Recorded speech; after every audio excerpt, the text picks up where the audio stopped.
Oke, dan Wahyu pasal 16 ayat 2 dan 9 itu plek atau wabah penyakit menular. Bisul dan penyakit menular diturunkan malapetaka itu kepada mereka yang menerima tanda binatang dan patungnya. Kalau kita lihat Wahyu 13 ayat 16 dan 18, semua manusia kecil, besar, kaya, miskin, Tuhan dan hamba. Kita tahu Wahyu 13 itu tanda terakhir sebelum kedatangan Yesus kedua kali. Barulah bencana-bencana alam menjelang Yesus keluar setelah undang-undang minggu disahkan atau one world government. Jadi kalau kita lihat apa itu binatang, dan 7 ayat 23 jelas binatang itu adalah kerajaan atau pemerintahan. Kalau kita lihat dari 7 ayat 7 dan 8, 10 tanduk di atas binatang ini muncul tanduk kecil mencopot 3 tanduk. Apa itu tanduk kecil?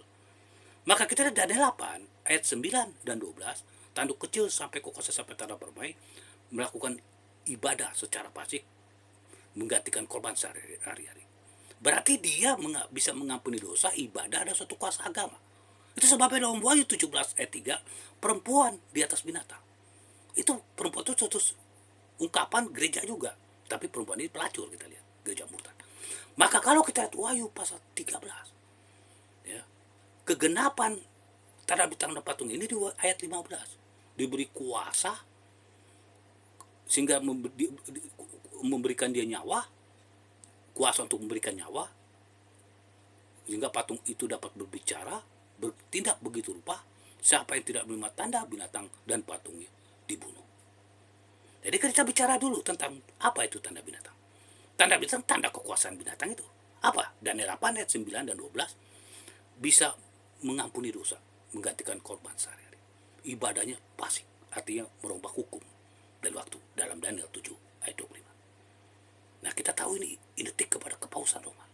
Dan sejarah membuktikan di abad pertengahan 538 78. Nah, ketika dibilang patung binatang terluka oleh pedang. Pedang itu apa?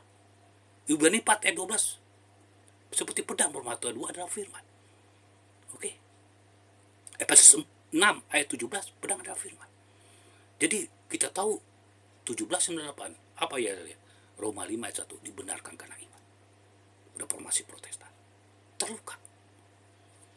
Yang kebetulan revolusi Prancis saat itu.